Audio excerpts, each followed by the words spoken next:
4장은 크게는 믿음의 의에 대한 구약 성서의 증거인 아브라함에 대한 이야기입니다. 그리고 4장 1절에서 8절까지가 아브라함이 믿음으로 의롭다함을 얻었다는 소단락이 나와요. 인류는 죄를 지었기 때문에 하나님의 심판을 피할 수 없게 되었습니다. 누구나 다 진노의 심판에서 벗어날 수 없는데 하나님께서 마지막 기회로 당신의 의를 계시하시고 구원의 기회를 허락해 주셨죠. 그래서 3장 21절 이하에서 바울은 이 의가 어떤 것인지에 대해서 세 측면으로 나눠서 설명했어요. 먼저는 21절에서 26절 하나님의 의가 무엇인지, 그 다음에 27절에서 31절까지 오직 믿음으로 사람이 의롭게 된다는 사실에 대한 설명을 했고요. 지금부터 세 번째 부분으로 믿음의 의에 관한 구약의 증거로서 아브라함의 믿음에 대한 이야기를 하고 있습니다. 4장 1절에서 8절 1절 제가 한번 읽어보겠습니다. 그런즉 육신으로 우리 조상인 아브라함이 무엇을 얻었다 하리요. 창세기 12장과 17장에 나오는 아브라함의 예를 들면서 바울은 지금까지 믿음으로 의롭다 여김을 받음에 대한 내용을 더욱더 설득력을 높이고 있어요. 구약이 당시에는 유일한 성경이기 때문에 성경의 전거를 들이댑니다. 먼저 우리가 무슨 말을 하리요라고 운을 떼요. 헬라어 성경은 먼저 우리가 무슨 말을 하리요라는 말부터 나오거든요. 근데 우리 한글 성경은 그런즉 육신으로 우리 조상인 아브라함이 무엇을 얻었다 하리요, 이런 식으로 무슨 말을 하리요가 뒤쪽에 가 있고 전체적으로 도드라지게 드러나지 않고 그냥 문장 속에 묻혀 있습니다.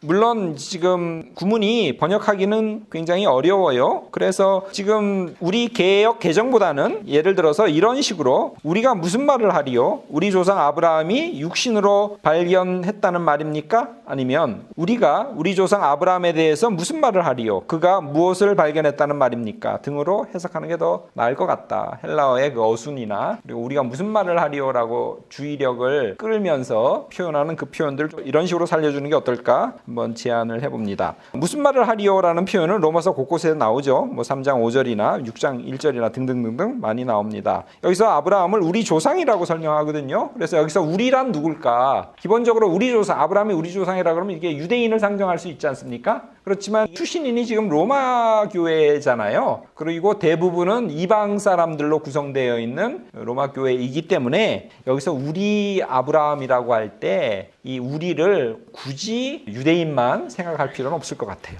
그리고 또 더 나아가서는 육신으로 우리 조상이라 그랬잖아요. 육신으로 우리 조상 그러면 이건 우리가 육신이란 말 때문에 더욱더 이게 유대인이 아닌가 이렇게 생각할 수 있겠죠. 논리적으로는 이제 그렇죠. 그렇지만 다시 한번 말하지만 이게 이방인들이 중심이 된 로마 교회에 지금 설명한다는 점에서 육신이라는 말을 굳이 혈육의 그런 의미의 육신보다는 영적인 의미의 육신으로 보아도 무방하다 이렇게 설명을 해놨습니다. 굳이 여기 우리는 유대인이라고 부득부득 우긴다면 뭐 할 말은 없어요. 왜냐하면 앞에 육신으로 우리라는 말이 있기 때문에 이 우리는 유대인이다라고 우기면 그건 할 말은 없고요. 그러나 기본적으로는 이방인을 전제로 한 거 아닌가라는 생각이 듭니다. 2절, 3절 제가 읽어볼게요. 만일 아브라함이 행위로 의롭다 하심을 받았으면 자랑할 것이 있으려니와 하나님 앞에서는 없느니라. 성경이 무엇을 말하느냐? 아브라함이 하나님을 믿음에 그것이 그에게 의로 여겨진 바 되었느니라. 유대인들은 민족의 조상 아브라함을 하나님의 벗이라고 생각했어요. 하나님의 친구라고 생각했어요. 야고보서 2장 23절 한번 제가 읽어볼게요. 이에 성경에 이른바 아브라함이 하나님을 믿으니 이것을 의로 여기셨다는 말씀이 이루어졌고 그는 하나님의 벗이라 칭함을 받았나니. 하나님의 벗이다. 하나님하고 친구다. 그런 내용도 있어요. 유대인들이 아브라함은 하나님의 벗이다라는 정도로 아브라함을 굉장히 높이 격상시켰죠. 그리고 신연서나 창세기 26장 5절 같은 데 보면 시내산 사건 이전에 이미 아브라함은 율법을 알았고 그리고 이를 완벽히 지킨 자로 묘사되고 있어요. 아브라함은 시험을 받았으나 신실한 신앙을 지켰죠. 물론 신앙의 눈에서 본 거고 여러 가지 문제가 많죠. 위기 상황에서 자기 아내를 누이 동생이라고 그러고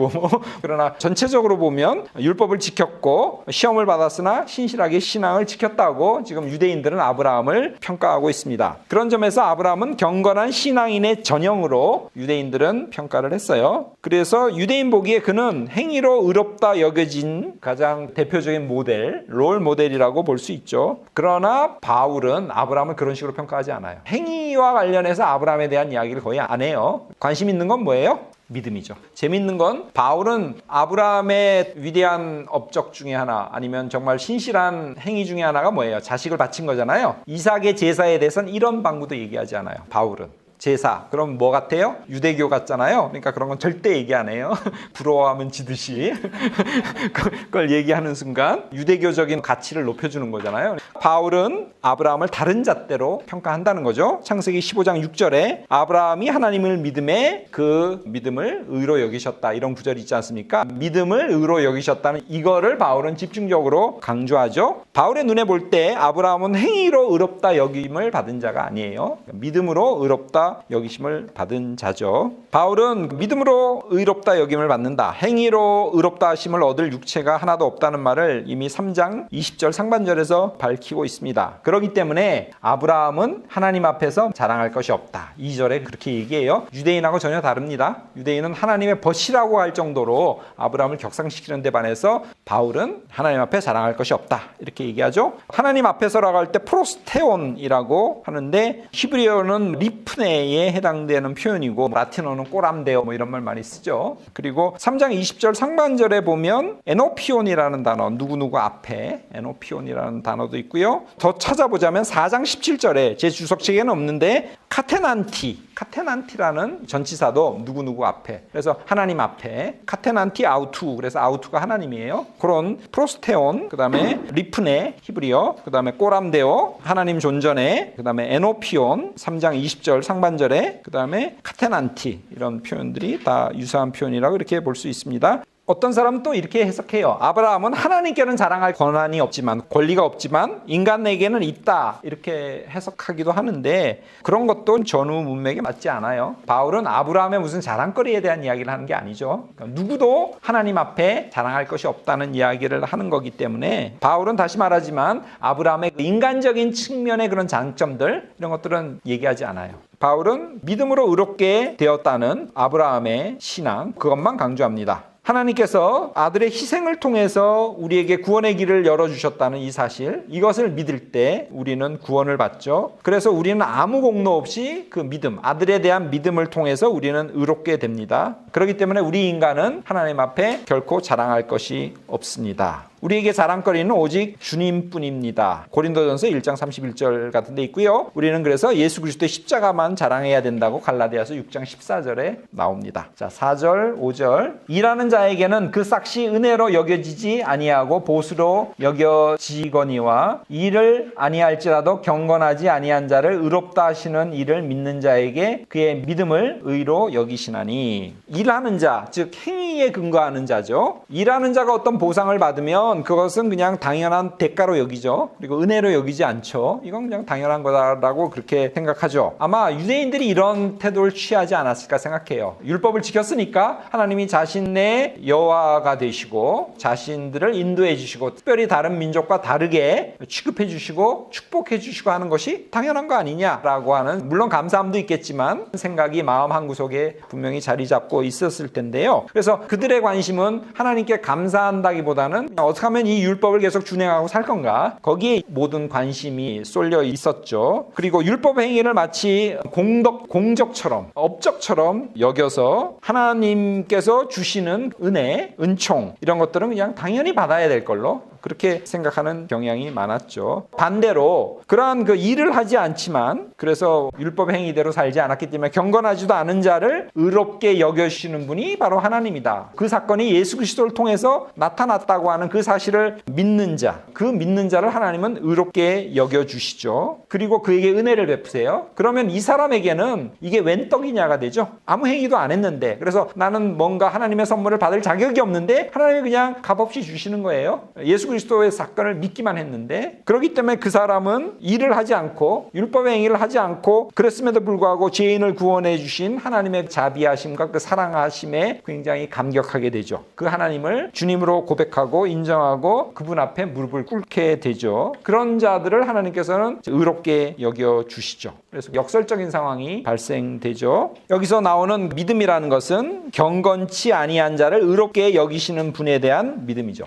경건하지 아니하는 자는 여기서는 죄인과 등가의 개념이고요. 죄인의 이러한 믿음을 보시고 하나님께서는 그를 의롭다 여겨주시죠. 원래 하나님은 악인을 심판하시는 분이에요. 시편 1편 5절에 보면 악인들은 심판을 견디지 못하며 이런 말씀이 있어요. 하나님은 악인을 심판하시는 분이죠. 그렇지만 종말 때에 예수 그리스도를 통해서 모든 이들, 그 중에서도 특별히 경건치 아니하는 자들, 그리고 죄인까지도 구원해 주시기로 약속을 하셨죠. 이런 하나님의 넓은 가없는 사랑 앞에 역설적으로 유대인들은 걸려 넘어지죠. 죄인들은 감사하는데 유대인들은 당연하다고 생각하고 또 그런 하나님의 사랑, 마지막으로 예수 그리스도를 통해서 베풀어 주시는 그런 구원의 찬스, 이런 걸 버려버리죠. 우리는 그냥 율법으로 돼. 그리고 율법을 통해서 우리는 어차피 하나님의 백성이야 라고 하면서 자기들 속에 있는 위선, 그리고 지킨다고 하지만 실제로 하나님으로부터 마음이 떠나 있는 그 상태를 제대로 발견하지 못하고 누구에게나 예수 그리스도를 통해서만 구원될 수 있다고 하는 그 마지막 기회를 버려버리죠. 그래서 역설적으로 유대인들은 구원받지 못하고 죄인이었던 이방인들이 구원받는 그런 사건이 일어나죠. 자, 6절. 일한 것이 없이 하나님께 의로 여기심을 받는 사람의 복에 대해서 다윗이 말한 바.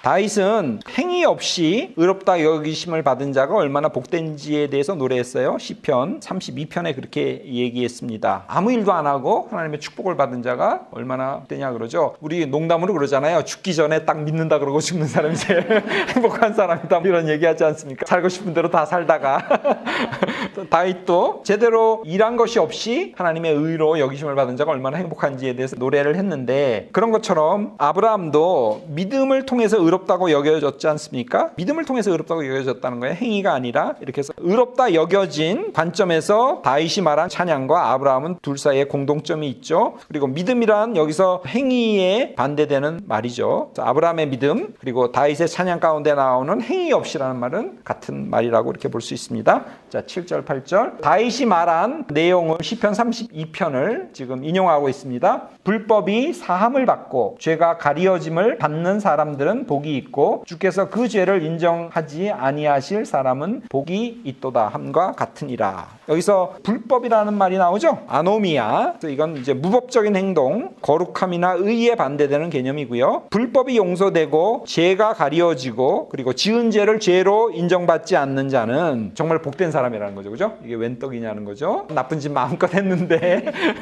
하나님이 그를 의롭다 여겨주시면 얼마나 복된 겁니까? 그래서 마치 산상수훈에 나오는 복되다고 하는 선포처럼 그들이 얼마나 복된지를 다윗이 시편에서 노래했습니다. 랍비들은 죄가 용서되고 복이 있는 자라 여기진다는 이 그 내용의 시편 32편이죠. 이것을 화해의 날과 연결시켰어요. 화해의 날에 이런 일들이 벌어진다. 랍비들도 우리 인간이 죄인이다, 우리 유대인들도 죄인이라는 사실을 알았지 않습니까? 그래서 종말에 결국 하나님과 자기들 사이에 화해가 일어난다고 보고요. 랍비 유대적 전통에 따르면 하나님의 의가 계시됨으로써 모든 불의와 죄가 용서되는 사건이 종말에 강권적으로 일으키신다고 이해했어요. 결국 랍비 유대교가 알고 있었듯이 그런 사건이 종말에 예수 그리스도의 십자가의 희생의 사건을 통해서 일어났죠.